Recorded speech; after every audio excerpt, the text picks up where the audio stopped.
It's 2 days to the second edition of Joy News Impact Makers Award. Good evening and welcome to News Night. In the next 60 minutes, surprise in court as Attorney General Godfrey Adami seeks his pound of flesh as he takes over in the middle of cross-examination of third accused person, Richard Jakpa.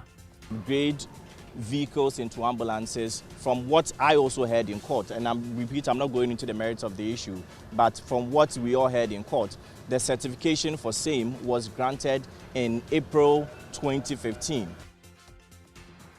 Stay for details as Richard Jakpa pushes back on AG's claim that Big C didn't have certification to operate when it was awarded the contract. One particular aspect that took me aback was the clear ignorance of the Attorney General on what is ISO. We have the latest for you on this ambulance procurement trial.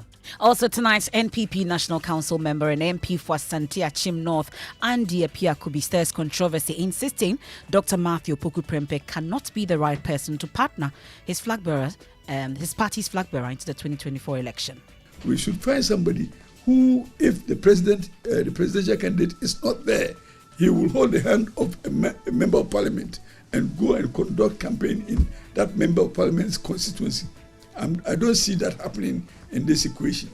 He doesn't have the quality. He cannot hold my hand. We have details as the NPP MP describes national security as a busybody after the outfit conducted a survey that indicated the energy minister is the preferred person to partner Dr. Mahmoud Bawumia. This survey, I find it very unnecessary. And like I said before, if I was the presidential candidate, I would even disappoint the national security and let them understand that they are busybodies in this matter. And questions emerge over the feasibility of the United States of America setting up a military base in Ghana. As top U.S. military chief confirms to Joy News that he's made travels to coastal West Africa on the issue. What country in West Africa is the U.S. military considering for a base after pulling out of Niger? So yes, I've made travels across West Africa, across coastal West Africa. Those that are up against the growing threat. So is the U.S. planning to set up a base here in Ghana? We have the answers for you in business. Traders want Bank of Ghana to do more in the area of documents covering imports despite reviewing rules for advance payments. And sports, members of parliament urge sports minister to diversify investment beyond football and increase support for emerging sport disciplines to harness talent. And much later, Adisado College are champions of the Gwel PLC Central Regional Championship after pulling a fast one past Wesley Girls to lift a hat-trick and earning the bragging right as new champions in town. Gay girls are going to win. Who is gay? Who is a pump? No school is able to compete with us. We've done it again and we've done it for the third time. No school. The only college in Ghana. We have the very latest also from the northern region. That and more in tonight's edition of News Night. Join us. We have thoughts and comments on all our social media platforms. Also on WhatsApp is 055 1111 997. I am Emefa Apau. And my name is Evans Mensah. I want to take you to court now, to that raging case in the High Court.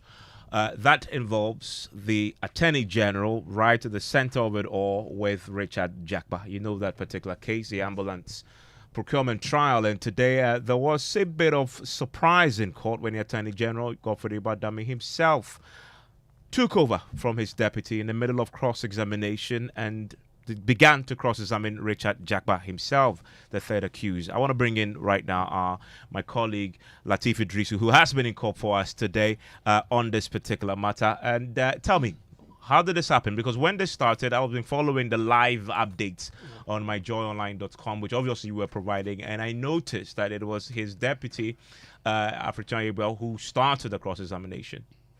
Correct. So Alfred Choyebel started with the cross-examination, which focused largely on the AG's dealings with Richard Jakpa, the telephone conversation, audio recording that has been tendered into evidence, the WhatsApp chats between Godfrey Adami and Richard Jakpa.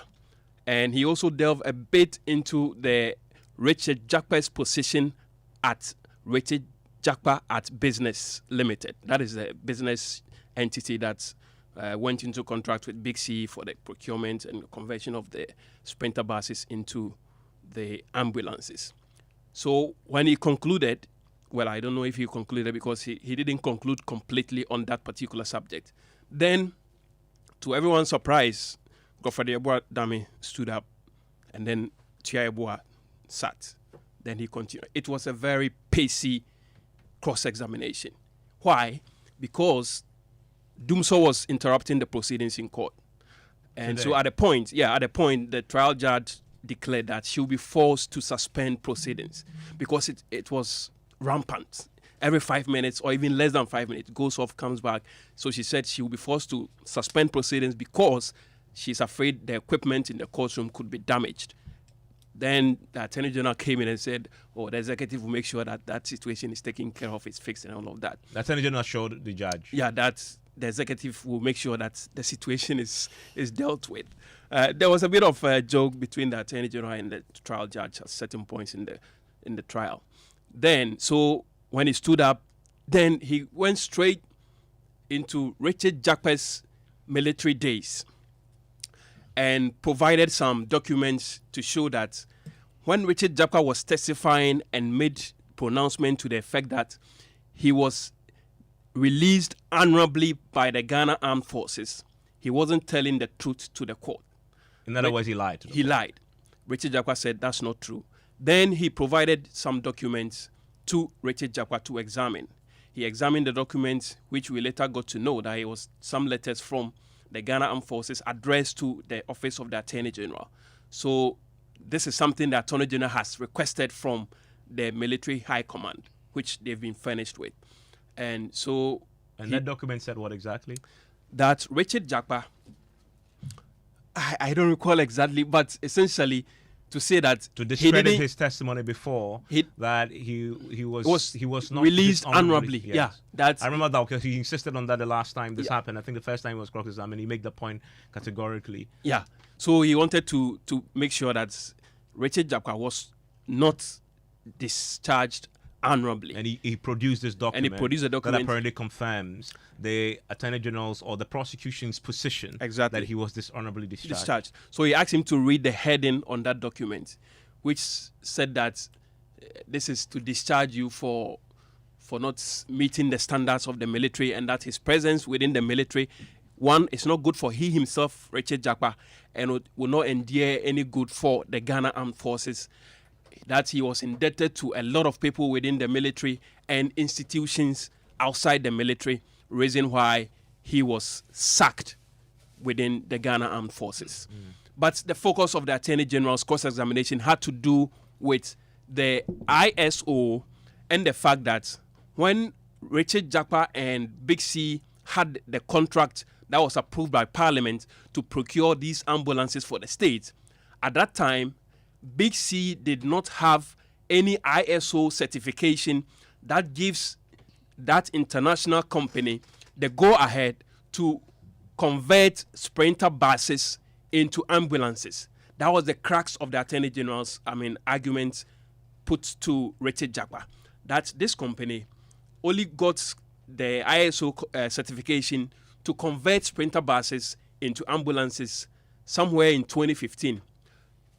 They got the contract to procure these ambulances for the government of Ghana way before that, to suggest that Big C didn't have any international backing, if you like, to go ahead and convert sprinter buses into ambulances. So this is Attorney General now himself, and the advice that come both from the judge to say try and step aside from the case. We've spoken to Samson, who's a lawyer, who had said it's going to be very difficult for the Attorney General to cross-examine him himself. And he started off, as we know, by sitting there and watching on. Today he got involved, and he seemed to be very armed with documentation that he had put to Richard Jakpa. But Richard Jakpa himself has been speaking shortly after the call. What has he been saying? Yeah, so Richard Jakpa said he's surprised. So the focus, like I said, is focused on the ISO certification. When the Attorney General put the first question to Richard Jakpa, the question the Attorney General sought to suggest to him was that ISO means that that is when you are supposed to begin operating as a business entity. That was the initial question the Attorney General posed to Richard Jakpa, that this certification came in from ISO in 2015. So you would agree with me that as at when the Big C received the contract from the government of Ghana to procure the ambulances, they didn't have the authorization to do business. So for Richard Jakpa, he said he was taken aback when the Attorney General put that question to him, because ISO certification doesn't mean that that is when someone is given authorization to commence business in any jurisdiction, and that it is when an organization or institution wants to up its game and do something that meets international standard. One particular aspect that took me aback was the clear ignorance of the Attorney General on what is ISO certification. In fact, the Attorney General was arguing that the ISO certification is an incorporating registration, which means that Big C was incorporated in 2015. That's why he was claiming, using that. And I tried to educate him that that is not an incorporation certificate. Because to incorporate a company, it must be done by a sovereign nation that have laws to incorporate companies. But ISO certification is a certification by international standard organization that satisfy manufacturing companies and private companies when they are manufacturing products about their quality standards. So, and it's renewed yearly. So seeing ISO 2015 doesn't mean that Big C was registered in 2015. And even the document you brought yourself, under it is latest issue, recertification. It tells you that it's being renewed every year. And the man was still swimming in his ignorance and wouldn't admit that a private company or a private organization cannot create a company to be in existence in a sovereign nation without going through the laws of that country. I don't need to teach him that. And that there is Jakpa speaking to you in court today, right after this cross-examination by the Attorney General. And I bet he didn't also see that coming, that Attorney General himself will be putting questions to him. I believe so. And it is very, very possible that this was all part of strategy. What was the from expression on his face, though, when the AG took over? I mean, so I put that question to him. He said he wasn't surprised at all, but he was taken aback by the AG's position when he took over and started cross-examining him. But he wasn't surprised the AG took over from his deputy, Chiayeboa. One thing also that the Attorney General puts to Richard Jakpa is that Big C, as captured in the contract, was never mentioned anywhere within what Parliament approved, talking about the contract between the government of Ghana for the ambulances to be procured. According to the Attorney General, Big C was never mentioned in that document. And there's something else that came up in court that I'm interested in. Of course, something that we've all been witnesses to, that secret recording. The AG's department today challenged the authenticity of it, as in the minutes that we had, as against how long they actually spoke. Yeah. And that also came up to the court. So Richard Alfred Chiayeboa said the third accused has deliberately deleted part of what he recorded, that conversation between himself and the Attorney General, to make his case, and that he didn't record the Attorney General from between 9 to 10 minutes of that conversation.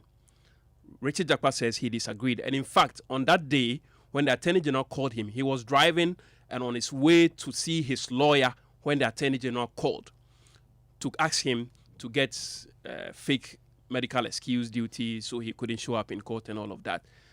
That, he said, is not true, but it was between 9 to 10 minutes in the conversation with the Attorney General that he realized that the Attorney General's line of conversation was heading towards committing something that is criminal. So he decided that, okay, let me begin to record. because he didn't like the tangent of the Attorney General's conversation with him.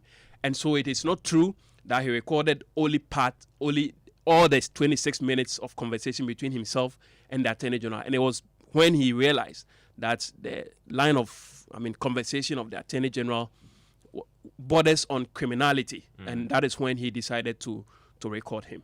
Now, let's talk about what we've been hearing from the AG's office after this, because we've heard from Jakpa, but the spokesperson for the Attorney General also spoke to the press. Yeah, so he went back to the same ISO certification for Big C to convert sprinter buses into ambulances, and says that based on what they have presented to the court, on the face of it, it shows that Big C, at the time they got the contract to convert the sprinter buses into ambulances, they didn't have an ISO certification.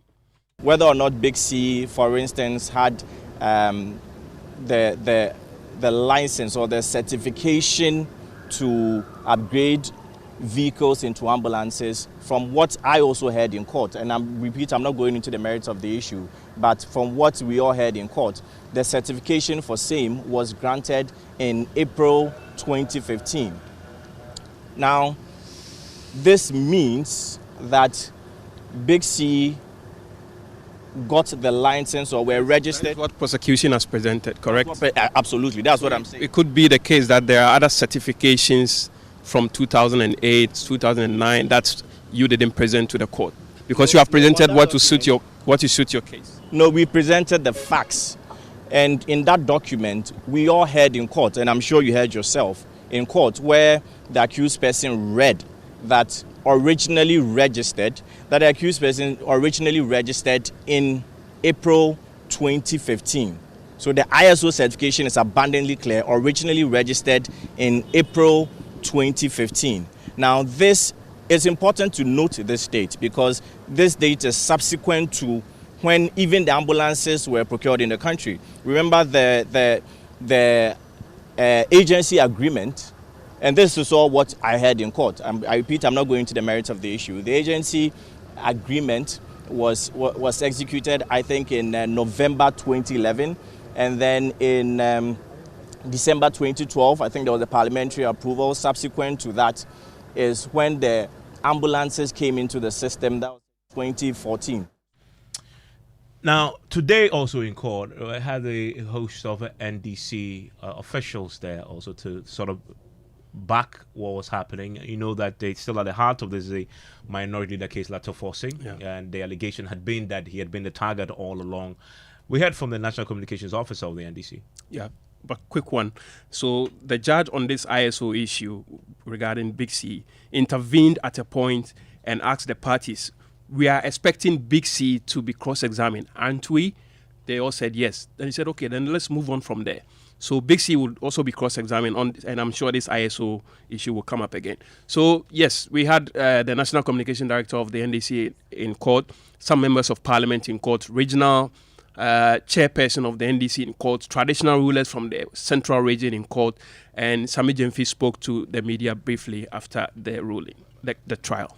As the Dishonorable Attorney General Godfred Yeboah-Dame has consistently demonstrated or displayed, you saw a display of ignorance and illiteracy on very basic things that you expect a person who occupies such high office, to understand. But before I go into those issues, it's important for us to respond to certain reckless and irresponsible comments that have been made by the Dishonorable Attorney General Godfred Yeboah-Dame. I'm sure that over the last few days you've seen videos of the Attorney General somewhere in London, in the United Kingdom, claiming that the case of the accused persons have crumbled under cross-examination.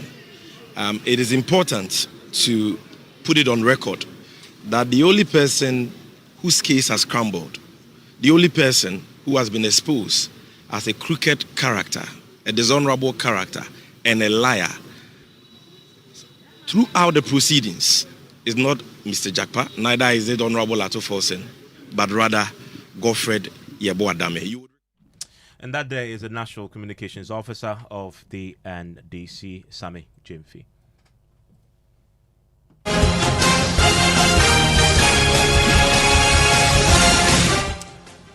And this is your election headquarters. It's brought to you by Petrosol Clean Fuel in full quantity, SIMA, the Chartered Institute of Management Accountants, AICPA, and SIMA together as the Association of International Certified Professional Accountants, the German Ozone Medical Center, Alternative Therapy, Dental, Wellness and Beauty, Chopbox Technologies, a convenient service, Youth Bridge Foundation, bridging gaps for positive youth development. And tonight, barely 24 hours after it emerged that NPP flag bearer Dr. Mahmoud Bawumia has informed President Akufo-Addo about his decision to pick Energy Minister Dr. Matthew Opoku Prempeh as his running mate for the 2024 election. An NPP National Council member and MP for Asante Achim North has come out against the decision. Andy Apiakubi says Matthew Opoku Prempeh is not acceptable to the entirety of the NPP base, particularly members of parliament. He says the energy minister cannot go to many constituencies to campaign. Well, I wouldn't speak for a majority because, as I told you, we have not been consulted as a caucus for us to state our position. But me, Apiakubi, you can solicit my view on that. If it was for me to choose, I would choose him. Why? He's not my preference. Me. He's not your preference? Yes. Dr. Matthew Opoku Prempeh is... Apiakubi is saying that he is not my preference. But that doesn't mean that he is not qualified. Do you have a preference? Well, if there was an opportunity like that, I would express a candidate, however acceptable or otherwise, to our presidential candidate. What candidate I would want somebody. I would want somebody who will be open with the people on the ground, who will be able to deliver the votes, and who would also submit to the presidency, and who will also be important in bringing parliament closer to executive. I would probably select somebody who is more acceptable by the generals going to the war, the parliamentarians. We should find somebody who, if the presidential candidate is not there, he will hold the hand of a member of parliament and go and conduct campaign in that member of parliament's constituency. I don't see that happening in this equation. He doesn't have the quality. He cannot hold my hand. So why would I say that I prefer him? He cannot hold my hand. Well, let me bring in a parliamentary affairs correspondent, Kweku Asante, on this explosive interview. Well, Kweku, Andy Apiakubi has also been describing national security as a busybody. We'll get into that. But did he explain to you why Napo cannot hold his hand? Well, he believes that the energy minister, Matthew Opoku Prempeh, does not have the quality to be able to rally members of parliament together. He says, for instance, when the vice president is unable to go to a constituency or a region to campaign, you need a person that can command the respect, that command the unity of the party to be able to go to such places, campaign with the members of parliament. He says that as far as he is concerned, the energy minister, who's also the colleague here in parliament, does not have that kind of respect among his own colleagues in parliament. He does not have what it takes to be able to go into their constituencies and lead them. And he, for instance, believes that the energy minister cannot come to his constituency and raise his hand and say that this is the person that the party is putting forward because he simply does not have what it takes. And he believes that if he has the choice to make, if this comes to National Council eventually, and he asks of an opinion of who should be the person to partner the vice president, it will certainly not be Dr. Matthew Opoku Prempeh. It will be somebody else. He's not ready to put out a name yet because he believes, as a member of National Council, this may come to them and he may have that opportunity to offer his suggestions. And well, we hear him say that the caucus was not consulted on this. Well, he takes on the national security also, describing it as a busybody. Yes, you will recall that just about 2 weeks ago, the national security is reported to have conducted a survey that points out that the energy minister is the most preferred person within any patriotic party to partner the vice president. He says the national security does not have any mandate to be doing so. The party's constitution does not confer the national security any right to be going around. He says he interprets what the national security is doing to be literally campaigning for somebody to become the running mate, and he describes them as busybody that is doing something that no one has asked them to do.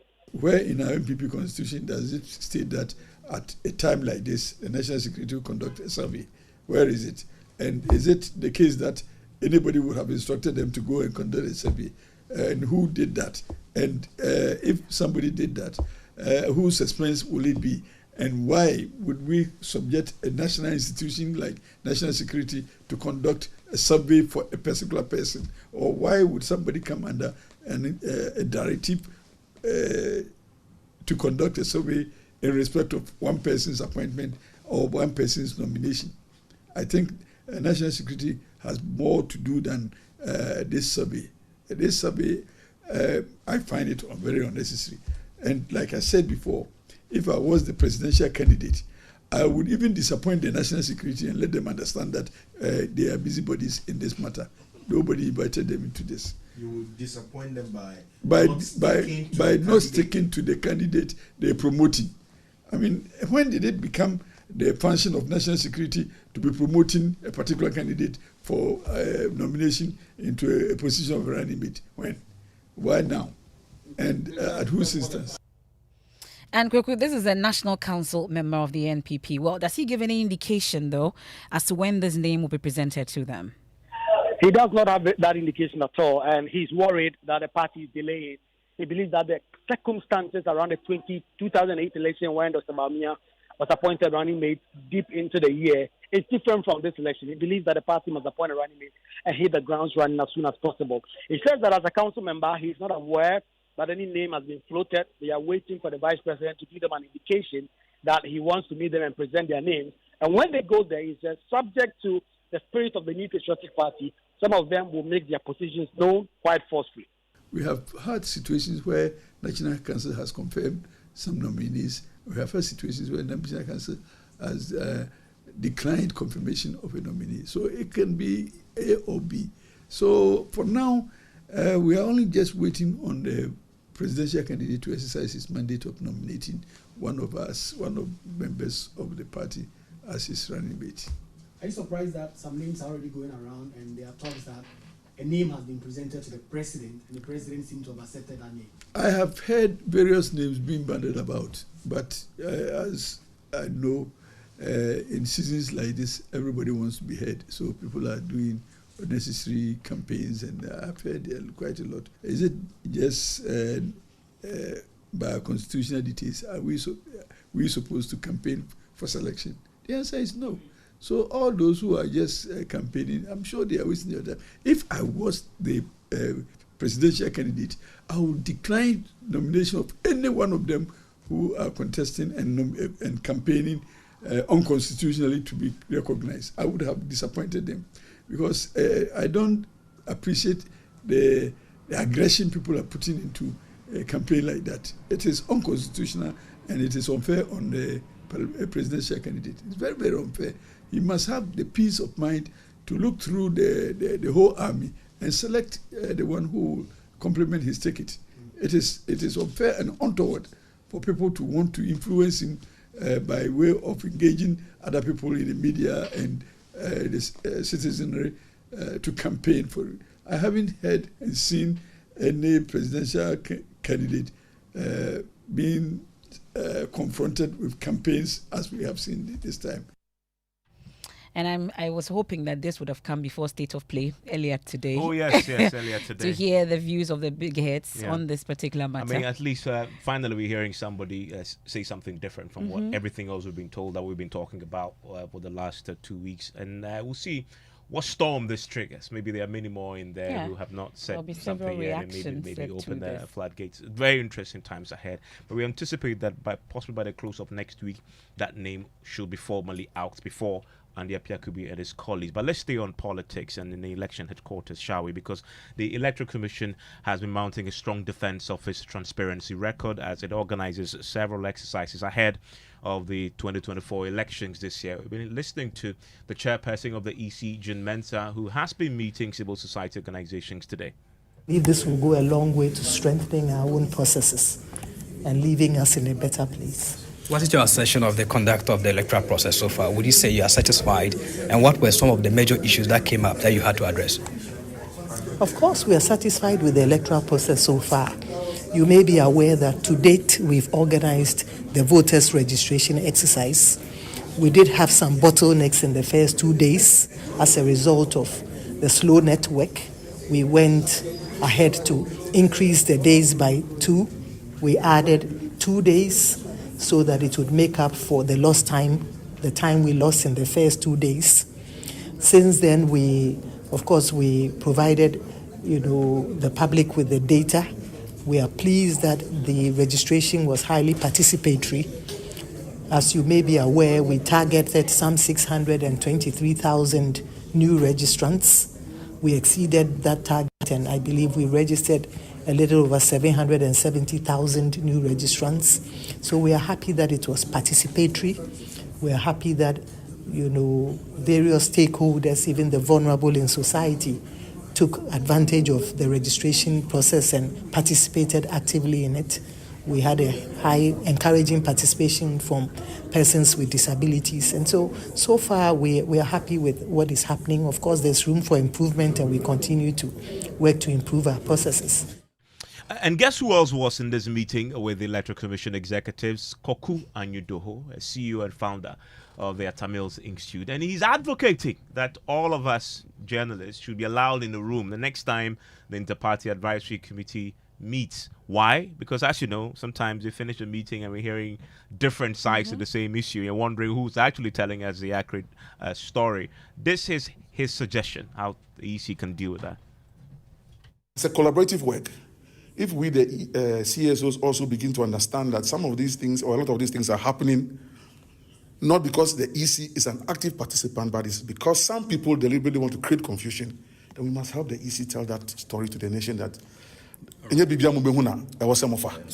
I'm not speaking here for political parties, and this is just the CSOs and the ECs. But you are an observer. I mean, you have been observing from afar to the negotiations or the conversation between the EC and the political parties. Oh yeah, it came up yes, one of the issues that came up strongly was the EC's engagement with the political parties at IPAC, and how very often some decisions are taken here. But like I said earlier on, the political parties run out to go and speak about it to score their own political points. So I think there's some general consensus coming up that then maybe, you, the media, must be allowed to participate in the IPAC meetings as observers, yes, but you will also be able to follow so that if anything goes out wrongly, you can counter. Another side of it is also then immediately after IPAC, there must be a communique that is handed over to you, the media, signed off by all the political parties.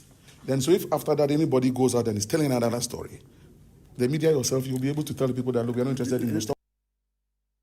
Well, Kodeo also took their turn, and they are alarmed about what it has observed as heightened tension among Ghanaians ahead of the polls. There are certain things that the public need to know, especially about transparency in elections. There are a lot of people in this country who just take it that the EC is always there to steal elections. And this notion must be disputed. I have been a victim of the fact that once when I was with the EC, some election results came from Kumasi or Ashanti region and so forth and so on. I had to run away. People are ignorant by elections in this country. I've always been maintaining and saying that it's not easy. It's difficult to rig an election. It's difficult. And so, if the EC has now opened its doors to everybody, and especially with the CSOs, we are going to tell the story together with the EC, and we would have to educate the people. I have a feeling that we need to be very careful this year because of the nature of the election that we're going to have. Why? Well, because tensions are very high. The economic situation in the country sometimes is dicey. People are desperate. What is causing the tension? We need to educate the people about peace. The emphasis in this particular election this year should be about peace. How we should be able to convince people to go and vote peacefully and get back to their bases. Well, that's Kodeos Albert Ahin, his national coordinator. It's time for business. George Riafe has the very latest. Hello, George. Hi, MF, and coming up, traders want Bank of Ghana to do more in the area of documents covering imports, despite reviewing rules for advance payments. And economist Professor Peter Kote described establishment of sinking fund to serve as interest payments as prudent, but fears if government to be disciplined with spending and setting aside the required monies into this fund. The business news on Newsnight is brought to you by MTN Business. Welcome to the new world of business. Kingdom Books and Stationers, Interstanks, and Pepsodent Herbal and Charcoal.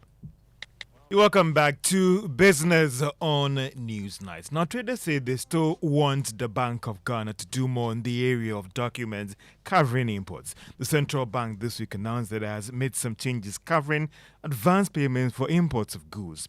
Now, this has also increased the amount requiring the advance payment from $50,000 to $200,000. President of the Ghana Union Association, that is Joseph Obeng, says they still have some issues with some requirements. We've been pleading that the documentation should be reviewed so that it will encourage a lot more people, or especially traders, to transact through the mainstream banks rather than through the black market system where they are comfortable applying their trade because of documentation. So yes, they are doing something about it, but I think we still have to engage with Bank of Ghana to see how, at least for the informal sector, if they can still relieve that from some of the documentation. Yeah. Joseph Obeng is president of the Ghana Union of Traders Association. Now, economist Professor Peter Korte has described as prudent moves to establish sinking fund to aid interest payments of restructured debts. Finance Minister Dr. Mohamed Amin Adam, at a meeting with the Paris Club members in France, announced that the fund will soon be established to aid these payments. Professor Korte is worried about whether the government will remain disciplined when it comes to setting aside these monies. We ought to make conscious effort and save towards this. We don't have to say we'll wait so we have self-sufficiency. Our budget is balanced. It will not happen. So it has to be a conscious effort, something like a forced savings to contribute towards the fund. We can't service this debt and ensure going forward that there is prudent spending, ensure that going forward we do not borrow beyond a threshold. So legislating our debt GDP ratio itself is one of the sure steps to ensure that we remain sustainable. Economist Professor Peter Korte, now Chief Executive of the Ghana Enterprises Agency, Kosiyanki Aye, says small businesses are expected to witness some significant growth in the coming months. Now, this is based on the level of support being extended to them and them also being classified under the Ghana Enterprises Agency's regulation of 2023. Now, speaking at the launch of the new regulation, which also coincided with World MSA Day, she explained that this will help improve policies targeted at supporting the growth of the sector. It allows policymakers to understand the sector in which they need to support. It allows us to design interventions without randomly coming up with interventions. Because now you know what the sector is, you know what the type of people you're working with is, and you know what type of needs that they might have. What does it also do for policymakers? One of the things we seek to do as Ghana Enterprises Agency is to set up a database, a major database. We do have one, but now we're going to reclassify our database and also expand that database. It allows us to segment the micro, small and medium enterprises, the businesses available. It allows us to then also take these MSMEs and say, what interventions are we giving them? How do we migrate them? Kosiyanki Aye is Chief Executive of the Ghana Enterprises Agency. Now, CAT's International Board for West Africa, Kusia DeMarco, is questioning moves by Trade Minister Katie Amon to try and control the pricing of cement in the country. The minister this week laid a legislative instrument seeking to establish a ceiling when it comes to pricing of the product. The boss of the trade think tank noted that this is bound to fail. We live in a free market economy. And if people take risks to import and they want to sell their goods, then they should be allowed to sell them in a way that it will be profitable for them. And mind you, there are multiple players in the market. So, for example, if company A decides to sell 8 bags of cement for 200 Ghana cedis, company B can sell it for 50 Ghana cedis. And that is what competition does. But if government want to see that the prices of cement are stabilized, the first thing I will say is the cedi dollar exchange rate. That's number one. Number two, we need to also have a competition law to regulate the conduct of these players. In the absence of competition law, what most of these business can be doing is what? Fixing prices. They could be agreeing on what? That look, let's fix how much we sell these products to the market. Price regulation will not fix this.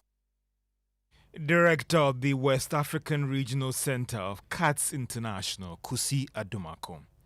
Now, Carl Bank has secured Securities and Exchange Commission's approval to go ahead with the processes to raise some 400 million Ghana cedis from its shareholders. Now, this was after legal action challenging the process was abolished. Now, based on this development, the bank can now go ahead to offer shares to successful applicants. The bank is also planning to use part of the funds raised to help meet the new capital requirement coming from the Bank of Ghana.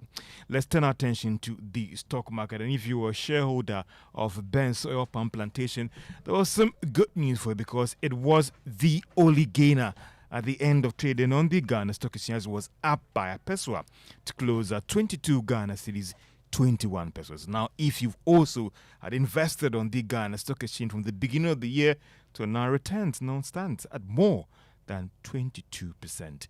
And that's all for business on Newsnight. We can now do sports. Bow.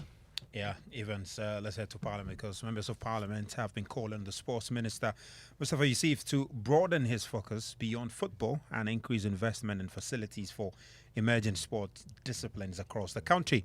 Now, speaking on the floor of Parliament following a report by the Sports Minister on the African Games, Honourable Sarah Joseph urged the Minister to shift attention away from football and enhance support for other sports like basketball by providing more facilities. As a country, we seem to be focusing too much on soccer, but there are other sporting activities that need a lot of investment, like table tennis, lawn tennis, running, and nowadays the young people are more also interested in the American sport. So I will urge the Minister for Sports that we should move a little bit away from the traditional sporting activities that we are putting money into and look at the other emerging sporting activity.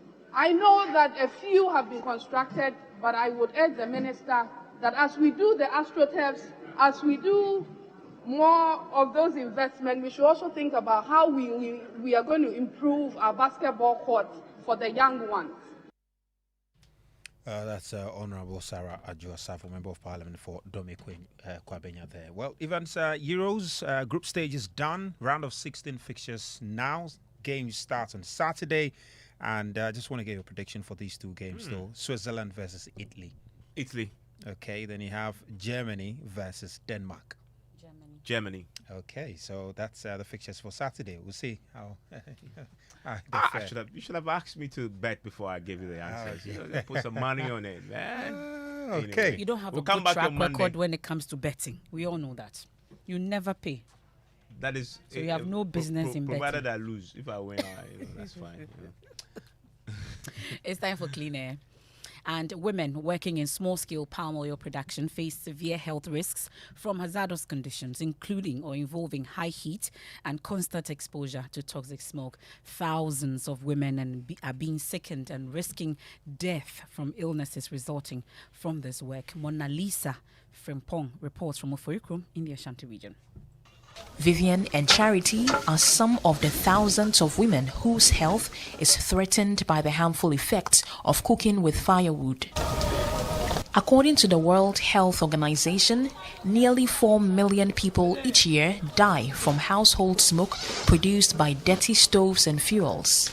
According to Medical Coordinator for Doctors in Business Organization, Dr. Florence Boampunsim, she says the smoke will cause a range of illnesses. Sometimes it even goes as far as triggering asthma, So there's triggering of respiratory issues like asthma, we have the skin blemishes, we have the respiratory breathing problems, the blurred vision. It actually goes hand in hand with other kind of exposures, but wood to the same kind of gas that comes out causes that, because it's quite dangerous to our health.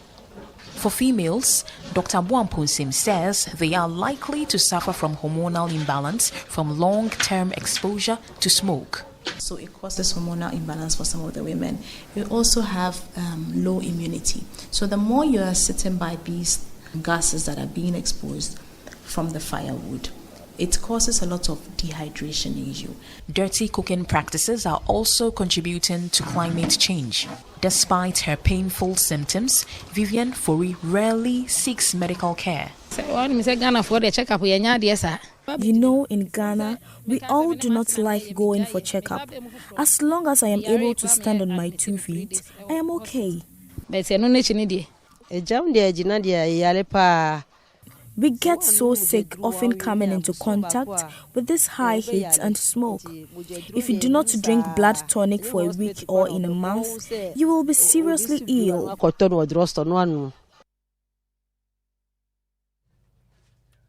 That's a Clean Air series. And it's in collaboration with the New Narratives. Funding was provided by the Clean Air Fund. As you know, the funder had no say in the content of the story you just heard there. Now, Commander of the United States of America, Africa Command, AFRICOM, that's Marine Corps General Langley, has confirmed to Joy News that he has made travels to coastal West African countries, including Ghana, in the wake of the withdrawal of U.S. forces from their base in Niger. And as you know, that's a very controversial topic across the West African sub-region. The foreign troops, up until May this year, were deployed to the Sahelian country to monitor regional violent extremism activity. Now, however, following the ouster of Niger's democratically elected president, Mohamed Bazoum, the military junta reached an agreement with U.S. authorities for a total withdrawal of American forces, which will take place no later than 15 September 2024. Today, it is emerging at a virtual news conference after a meeting of African chiefs of defense staff in Gaborone, Botswana, that the AFRICOM commander, General Langley, visited countries such as Ghana in the wake of the withdrawal of troops from Niger. Now, the general himself has been responding to the question as to whether or not Ghana will be considered by the U.S. military in the setting up of a new military base. Listen. So the question was, how has the risk changed with the withdrawal of the French and U.S. troops from the Sahel region? I say the Sahel has become less safe. One, because of the expanded numbers across a number of factions or violent extremist organizations, whether we're talking about JNM or ISIS Sahel or ISIS West Africa. Boko Haram is still there. So it is very, very much has increased across the region. And now it's at the cusp of affecting coastal West Africa. But our way forward is to engage with these countries, identify what their needs are, in which they will lead a enduring solution. In most cases, it will be a whole of government approach on their end as well. The question is, what country in West Africa is the U.S. military considering for a base after pulling out of Niger, Benin, Ghana, or after pulling out of Niger, Benin, Ghana, or Ivory Coast? With this growing terror threat, knowing that this is these are shared threats, it's not all just security structure. Is building our institutions across their whole of governments that would be a panacea to countering the threats of violent extremist organizations. So yes, I've made travels across West Africa, across coastal West Africa, those that are up against the growing threat, whether it's on their borders or already across their borders. And I listen to what they need to be successful, and wholeheartedly, and pretty consistent. They understand and they tell me it's a whole of government approach. So building out those institutions. This is married up with what we have passed in the past years called the Global Fragility Act. Well, that's one of the main stories dominating international conversation on the back of the withdrawal of the troops from Niger. It's time for National Science and Maths Quiz.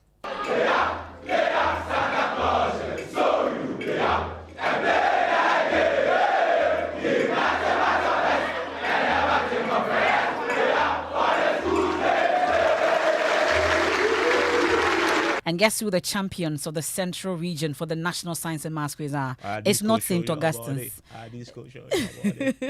Santa Clausians, though. The Zebra Boys beat 2020 champions Wesley Girls, Ghana National College and APAM to lift their third consecutive trophy and setting a new record in the region. James Aveji has more from Cape Coast. It is all over here in the Central Region, and the Zebras of Adisadel have carried the day for the third time. They were champions in 2022, 2023, and now 2024. They made that with some 41 points. Such a glorious moment for them. Let's have an interaction with them. I have talked with you when you won your competition to the nationals. What do you have to tell me now? I told you, even if Boche comes, we are going to win. No matter the school that is coming, we are winning. I told you we are winning for the third time, and we have done it today. Some were thinking gay girls are going to win. Who is gay? Who is a pump? No school is able to compete with us. We've done it again, and we won it for the third time. No school. The only college in Ghana, Adisadel College. The only college in Ghana, indeed. Let's go to the Northern Zone, and Bright Kweku has been monitoring events there. What's happening? Well, MFA, I must tell you that here in the Northern region, specifically in Tamale, we are having the grand finale for the Northern Zonal Championship, and we just ended the second round. We are waiting the scores, but at the end of the first round, we are having Tamale SHS in the lead with some 20 points, as their city rivals, that is Ghana SHS and also St. Francis Xavier with 16 points each. But I must say that it's really a heated contest between these three schools, and one cannot easily predict who would win at the end of the day. We can only wait for the Christmas dress score at the end of the final round, and then we'll know who is crowned the champion for the Northern Zonal Championship. And we can't wait for that to happen. That's my colleague Emmanuel Bright Kweku. And remember, we are getting ready for the second edition of the Joy News Impact Makers Award this Saturday at the Accra International Conference Center. You cannot miss it. We'll be live on the Joy News channel, Joy 99.7 FM, and all our social media platforms. That's our show for this week, in fact. We have Ghana Connect tomorrow with Kweku Asante. You want to stay? And we'll be connecting with Kenya and Ghana. What's common and what's not in the wake of the protest we've seen that has forced the hand of the president of Kenya to back off with that new finance bill. And you also want to join Lex's Bill right after us because he has a very riveting conversation in prospect. Mr. Samuel Sapon, former MD of the National Investment Bank, will be his guest.